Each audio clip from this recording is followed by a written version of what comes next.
Presidentes, membros do Governo, senhoras e senhores deputados. Esta discussão orçamental tem, obviamente, um contexto.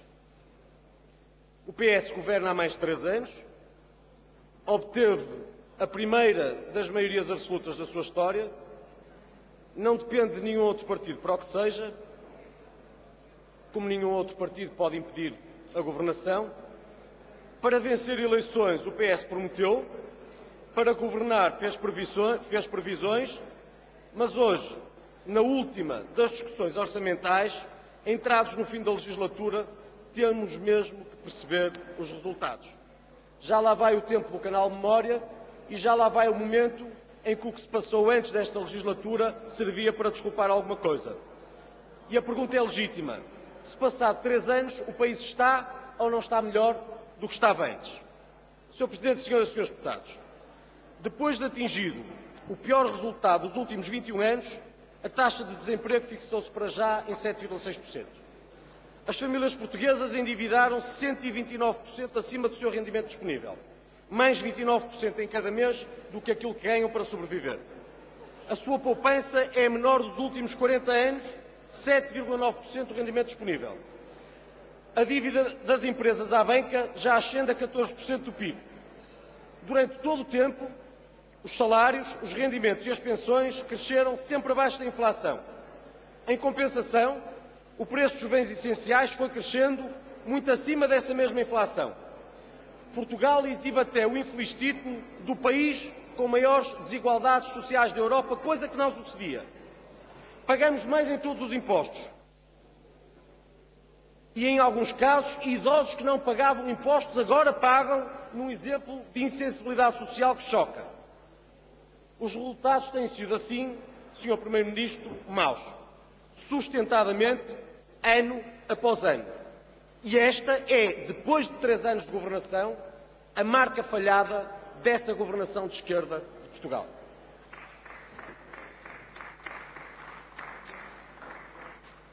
Sr. Presidente, senhoras e senhores deputados, a um governo não se pede que seja artificialmente otimista nas previsões. Nenhum povo vive de esperanças frustradas. Também não se lhe pede que seja pessimista. Pede-se-lhe apenas que seja realista. Mas em matéria orçamental não foi assim em 2005, não foi assim em 2006, não foi assim em 2007 e não é assim em 2008, num orçamento que já é apresentado pelo secretário-geral de um partido que a um ano de eleições despiu há muito o fato de Primeiro-Ministro. Em primeiro lugar, este orçamento de Estado é virtual, porque afirma o que não será possível, prevendo na receita o que o Estado não tem como arrecadar. E quando nas previsões da receita se falha, em nada mais se acerte. Como é fácil de ver, é que a administração fiscal, por um lado, já atingiu o ponto de otimização da sua capacidade de cobrança. E a economia nacional, com um crescimento de 0,6% nas previsões do Governo ou de 0,1% nas da Comissão Europeia, mais décima menos décima, e com previsões de exportações a passarem de 7,9% no Programa de Estabilidade e Crescimento de 2005 para 1,2% agora, praticamente estagnou. Já o percebeu o Governo, já o percebeu a Comissão Europeia, percebeu o FMI, percebeu até o Presidente Chaves, porventura muito antes do que alguns deputados deste Parlamento. E por isso, Sr. Ministro das Finanças, responda-nos, se puder, onde é que vai buscar mais de 5,6% de IRS, quando as famílias portuguesas já imaginam tudo e mais alguma coisa só para conseguirem gerir o seu orçamento até ao final do mês? Onde é que vai buscar 7,8% de imposto de selo, quando todos os contratos com a economia assim vão diminuindo? E, sobretudo, como é que conseguiu imaginar 5,8% de IVA com uma economia estagnada, em que a taxa, é bom de ver, até já caiu 1 ponto percentual? Bom, Sr. Presidente, Sr. Primeiro-Ministro, percebam também que este Orçamento de Estado é simulado. Porque, se bem recordam, esta governação tinha todos os méritos de uma consolidação orçamental conseguida sem recurso a receitas extraordinárias. Isso eram expedientes de outros tempos. Era maquilhagem que já lá vai, mas que às vezes ainda se lembra. Mas, Sr. Primeiro-Ministro, então, O que são, se não receitas extraordinárias, a transmissão do domínio hídrico da EDP com o valor de 832 milhões de euros? Ou a alienação de imóveis no valor de 567 milhões de euros? E a propósito de simulação, onde é que está a tal da taxa Robin dos Bosques, que tanta conversa deu, sem que agora no documento orçamental se lhe dedique uma linha que seja, um parágrafo que seja? Em terceiro lugar, Sr. Primeiro-Ministro, este Orçamento de Estado é também muito insensato, porque retira desde logo condições de competitividade às empresas. E se as empresas não forem capazes de criar riqueza, não pagam impostos. Se os não pagarem, o Estado não arrecada receita. E, infelizmente, o desemprego, o Governo sabe bem do que fala, o tal do desemprego, dos 150 mil postos de trabalho, necessariamente aumenta. Perceba até o Governo que se as empresas não pagarem impostos não é porque não queiram, é porque já não têm como. Quem gere e trabalha nas PMEs portuguesas sabe exatamente do que falo. Só o Primeiro-Ministro é que ainda não o percebe, e isto com uma agravante. É que está convencido que, transformando a administração fiscal no mais implacável dos cobradores do fraco, acha que compensará na falta de senso tributário o que a economia real já não tem para dar. E nem sequer percebe que o país que produz, que ocupa quase todos, é mesmo o país das PMEs. Não é o país das megacorporações, para quem este Governo, nos mega-anúncios, vai dizendo qualquer coisa. As pequenas e médias empresas, Sr. Primeiro-Ministro, significam 99% das empresas nacionais, significam 75% do emprego gerado, significam 57% do volume de negócios. E as PMEs são também das mais atingidas pelas dívidas do Estado. E por essa razão, Sr. Primeiro-Ministro, e por a que se lhe segue, este Orçamento de Estado é também prepotente. E é prepotente porque, através dele, o Estado exige aquilo que, nas mesmas circunstâncias, recusa dar. E isso não pode ser. Se um particular ou uma empresa neste país se atrasa nos pagamentos ao Estado, paga juros. Mas se o Estado se atrasa, não paga nem um cêntimo. Se um particular ou uma empresa entrega uma mercadoria e esta não lhes é paga, não ficam só com prejuízo. Também pagam IVA pelo que não receberam ao Estado. Mas como não bastasse, se atrasando-se nesse pagamento de IVA pelo que não receberam já pagavam juros, agora, para este Governo, também passarão a pagar multas que poderão ir até ao total do valor do imposto de vida. Sr. Primeiro-Ministro, onde é que já se viu, num país economicamente aflito, com os tribunais a darem normalmente razão ao contribuinte, esta verdadeira extorsão fiscal?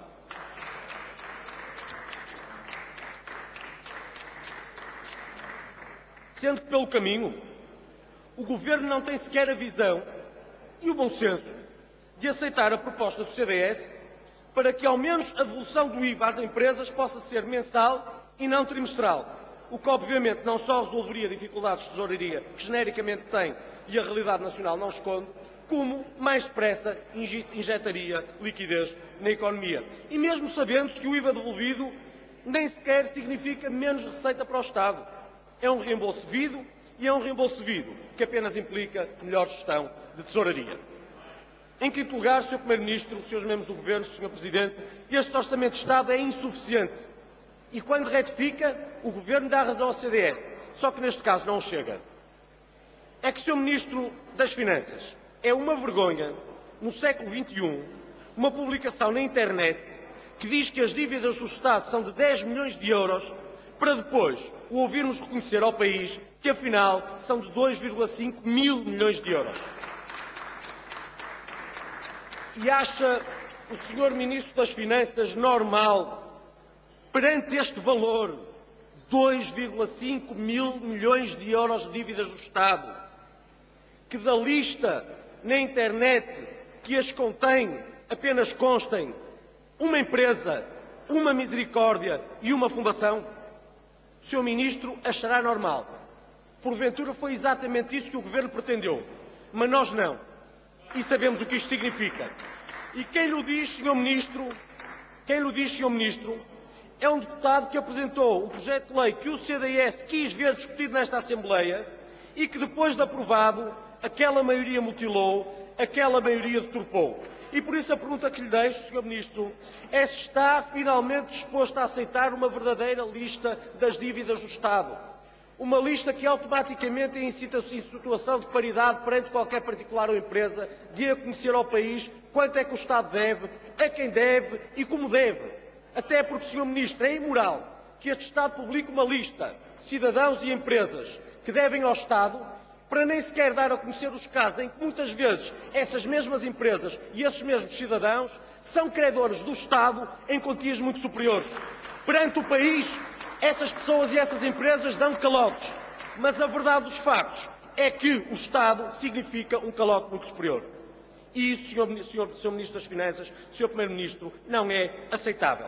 Em sexto lugar, Sr. Presidente, este Orçamento de Estado é conformado, porque um estudo recente do Banco Central Europeu garante já que Portugal é atualmente o país menos competitivo da Europa. Os indicadores económicos são todos maus, mas um em particular preocupa. E é o da produtividade. Porque sem ela, meus senhores, não vamos lá. Não vamos mesmo lá, para além de todos os anúncios. Há um ano, a produtividade crescia 2,6%. Passou para 1,8%. Passou depois para 1,2%. E este ano para 0%. E no segundo trimestre, menos 0,5%. Algo de muito sério se passa. E a verdade é que este Orçamento de Estado não apresenta uma única medida destinada a estimular o aumento da produtividade. E por isso lhe pergunto, Sr. Ministro das Finanças, qual é a sua estimativa para o crescimento, ou melhor, para o decréscimo da produtividade em 2008 e 2009? Porque numa discussão orçamental, essa é uma resposta que o Estado, que o Governo tem de dar. Em sétimo lugar, este Orçamento de Estado não deixa de ser cínico, muito cínico. Porque vê hoje, na realidade do desemprego, virtudes que ainda há pouco tempo eram os maiores defeitos da governação. E eu relembro que para este Primeiro-Ministro, em 2005, 6,9% de desemprego eram um sinal de alarme social. E mais tarde eram também a marca de uma governação falhada. E eram a marca de uma economia mal conduzida. E relembro até o Sr. Ministro do Trabalho, nesta circunstância, como é natural. Porque em 2004 não era Ministro, mas já tinha responsabilidades nesta área, dizia, cito, Sr. Ministro, cito, tendo em conta que os trabalhadores portugueses já viram por 2 anos consecutivos afetado o seu poder real de compra, parece-nos haver condições para que o Governo possa ponderar, com caráter muito excepcional, um aumento intercalar do salário mínimo nacional. Isto era 2 anos depois consecutivos de perda de poder de compra. Já lá vão 3, Sr. Ministro. Então e agora? E pergunto até se perante este cenário orçamental, os 7,6% que temos e os que se prevêem para 2009, o que são? Porventura virtude socialista? O que antes era mau, era defeito, agora já nem por isso? Para que não tenha dúvidas, Sr. Primeiro-Ministro, eu cito-lhe o título de uma edição recente de um diário galego. La Voz de Galícia. Começa assim, se o Sr. Ministro e o Sr. Primeiro-Ministro acharem que a citação merece alguma atenção. Portugal não consegue superar uma crise que empobrece os seus cidadãos. O número de portugueses que cruzam a fronteira para trabalhar duplicou em 2 anos. E eu até pergunto, Sr. Ministro das Finanças, Sr. Ministro do Trabalho, Sr. Primeiro-Ministro, este Governo já calculou o efeito que o desemprego em Espanha terá no retorno dos portugueses que ali deixam já de trabalhar todos os dias? E já agora, uma insistência, Sr. Presidente, na proposta do CDS, que o Presidente do Partido ontem avançou, para que, ao menos nos casos em que marido e mulher estejam desempregados, se preveja uma majoração do subsídio de desemprego e um aumento do período da sua concessão. Porque para se perceba que, para o CDS, a discussão é mesmo responsável, nós ajudamos o Governo, até dissemos como se faria, onde ia buscar e como resolveria esse problema e como pagaria. Entramos, então, no 8º aspecto que este Orçamento de Estado evidencia, a sua insensibilidade. A sua insensibilidade naquilo que era a marca d'água deste Governo em campanha. Porque As pensões de reforma aumentam neste país, neste orçamento, entre 2,4% e 2,9%, bem abaixo da inflação real, perdendo então, também neste caso, os reformados deste país poder de compra pelo quarto ano consecutivo. E relembro-lhe, Sr. Primeiro-Ministro, mais de 1 milhão de idosos têm em Portugal pensões fixadas entre os 198 euros e os 236 euros, muito abaixo daquele que devia ser para o Governo um limiar da dignidade humana. O CDS, Sr. Presidente, Srs. membros do Governo, propôs e mantém que se retire apenas um quarto da dotação prevista para o rendimento social de inserção, mantendo-se então a maior parte deste rendimento, apesar de tantas vezes injustamente atribuído e miseravelmente fiscalizado, para redistribuir esses 100 milhões de euros sob a forma de aumento de pensões pelos mais necessitados de todos os necessitados. Ao Governo não fará sentido, mas ao CDS faz todo o sentido. Ao CDS faz todo o sentido. Porque entre apoiar quem chegado ao fim da vida, depois de um trajeto em que contribuiu para o Estado, nem para sobreviver tem pensões de reforma condignas, ou apoiar quem muitas vezes tem braços para trabalhar, tem força e tem a oportunidade, não hesitamos. Sem esquecer, obviamente, todos os outros casos que merecem a atenção do Estado. Só que aqui revejam-se as prioridades deste Governo, naquilo em que aumenta as pensões de reforma e naquilo em que aumenta o rendimento social de inserção. A desproporção é enorme, mas diz tudo. Mas diz tudo. Sr. Presidente, Senhoras e Senhores Deputados, a terminar, para dizer que a memória política do país é quase sempre muito curta. E o Primeiro-Ministro pode continuar a cultivar aquele estilo de quem nunca se engana, de quem afirma todas as certezas ao mesmo ritmo com que se indigna com, porventura no seu juízo, a impertinência com que a oposição o questiona, veja-se lá bem. E este Primeiro-Ministro, que hoje aqui está sentado, até poderá continuar a convencer razoavelmente o país. Afinal, nas suas imperfeições do país, obviamente, já que o Primeiro-Ministro aparentemente não as tem, ser-se de esquerda ainda vai fazendo alguma diferença. Afinal, todos os erros são menos graves e as virtudes são imensas.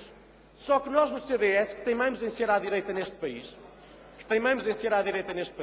de resto, porventura, aos únicos, e aqui não vamos voltar a entrar numa discussão de pendor ideológico, não nos esquecemos. Numa lembrança do tempo mais curto, não nos esquecemos quando, no Natal de 2007, um Primeiro-Ministro afirmou, e este Primeiro-Ministro afirmou, prosseguimos uma trajetória segura de crescimento. Aqui chegados, hoje, não nos esquecemos. Não nos esquecemos quando este Primeiro-Ministro aqui sentado, em fevereiro, garantia, cito sempre, Sr. Primeiro-Ministro, Portugal reagiu bem às dificuldades do subprime, a economia está em recuperação. Aqui chegados, hoje, não nos esquecemos. Quando este Primeiro-Ministro que aqui está sentado, 2 semanas antes da primeira revisão do PIB pelo Governo, de 2,2% para 1,5%, assegurava ao país nenhum motivo para alterar as previsões. Aqui chegados, Sr. Primeiro-Ministro, quando dizia em fevereiro nenhum motivo para alterar as previsões, não nos esquecemos. E mesmo quando um Ministro da Economia, há pouco mais de um mês, assegura que o mundo da prosperidade acabou, também não nos esquecemos, porque trata-se de um Ministro que integra o Governo, presidido pelo mesmo Primeiro-Ministro, que antes disso, há tão pouco tempo, disse exatamente o contrário. Sr. Presidente, Sr. Primeiro-Ministro, o CDS está neste debate com uma atitude construtiva, com o país e para o país. Não fazemos apenas críticas, apresentamos propostas. Deixo-lhe aqui mais uma, Sr. Primeiro-Ministro. O Governo deve reconhecer que a situação de crise nas pequenas e médias empresas é de tal ordem e o risco de falência é de tal dimensão e a ameaça para o emprego é tão preocupante que se justifica reduzir, digo bem, reduzir, não estou a propor eliminar, saliento, não estou a propor eliminar, o pagamento especial por conta devido pelas empresas. O esforço que as PMEs têm de fazer para este pagamento é, numa situação de crise muito séria, um esforço quase impossível de cumprir. Diminui a liquidez é devastador para a tesouraria. Se o Governo reduzir num terço ou até metade este pagamento, salva empresas, salva empregos.